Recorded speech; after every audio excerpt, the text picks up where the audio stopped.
Hello, everybody, and welcome to Spoken English for Semester 1.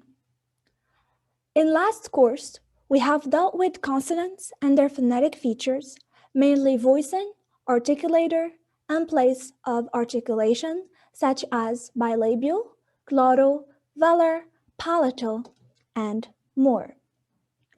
In this week's course, we are going to deal with manners of articulation, and they are other phonetic features specific for consonants. First, we are going to start by constriction and obstruction. It appears that in the human body, there are multiple ways in which the air can flow through the oral passage, either from the nose or from the mouth. As example, try and squeeze the back of your tongue against your soft palate in order to obstruct the airflow. Now try and lightly touch that same place and let air pass through. Notice that although both of these movements are made at the same place, i.e., the back of the tongue against the hard palate, the soft palate, they produce different sounds because of the manner of articulation. Thus, obstruction and constriction are part of the reason why we have so many distinct consonant sounds even at the same place of articulation. As a conclusion, manners of articulation are the ways in which the airstream is affected as it flows from the lungs and out the nose and mouth.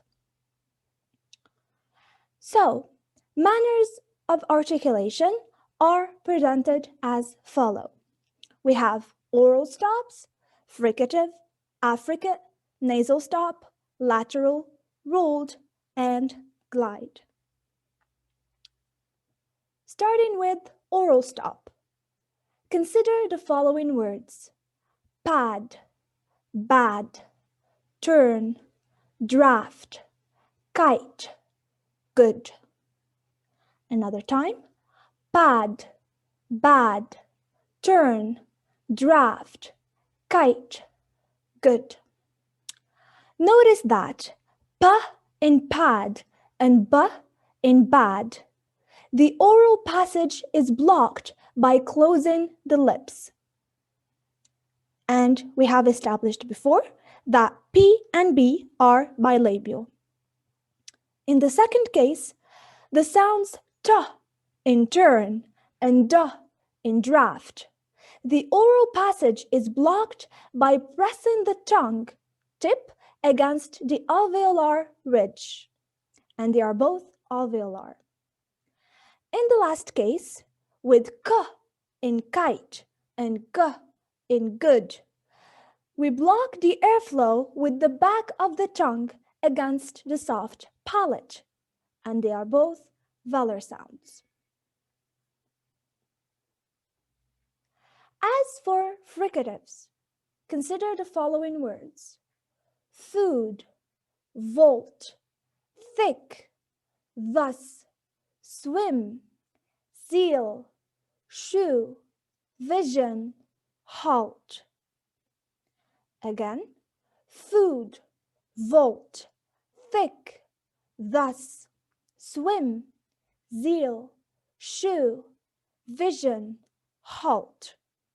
So, notice that f in food and v in volt, the air is forced through the upper teeth and lower lip, since they are labiodental. Now for the second case, th in thick and the in thus, the air is forced through upper teeth and tongue, interdental. So please try and repeat the words along with me so that you will figure out the exact articulation. The last case is for s in swim or z in zeal. The air is forced through the tongue and alveolar ridge, and they are both alveolar. And then we move to sh in shoe and j in vision. The air is forced through the tongue and points just beyond alveolar ridge, and they are both palato-alveolar. I'm sorry, in here it's the S that should be green, not the V. So it's the j sound, not the V. Sorry. As for h in halt, actually, h isn't a fricative. It's technically not even a real consonant sound, since there is no constriction or obstruction of the airflow. Nevertheless, many phoneticians keep it that way for historical reasons, and it is glottal. Moving to Affricate, consider the following words: chill, job, chill, job. Notice that ch in chill and j in job, the air is blocked with tongue just beyond the alveolar ridge, then released as a fricative. As for the nasal stop, we have mood, number, funk. Mood, number, funk. Notice that m in mood, the oral passage is blocked by closing the lips, and it's bilabial, mood. The second case, n in number, the oral passage is blocked by pressing the tongue or tongue tip against the alveolar ridge, and it is alveolar.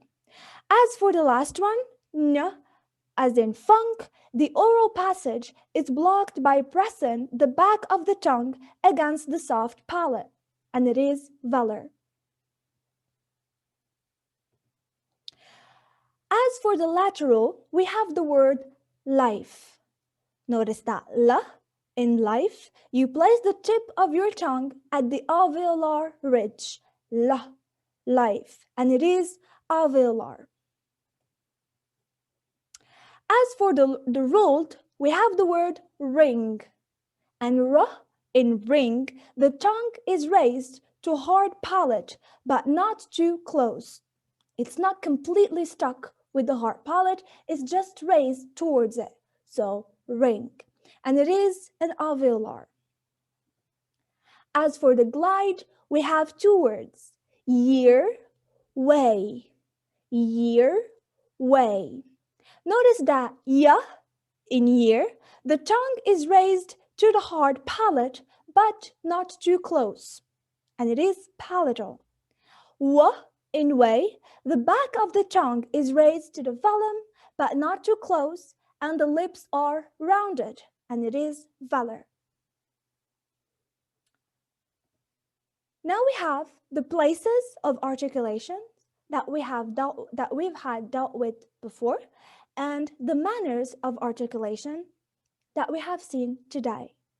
In this table, you can see both with the voiced, which is VS, and VG, and voiceless, which is VS. And I advise you to memorize this table because it is very, very important and very helpful the day of the exam, or if you feel like your pronunciation is not as good as it should be. Now for aspiration.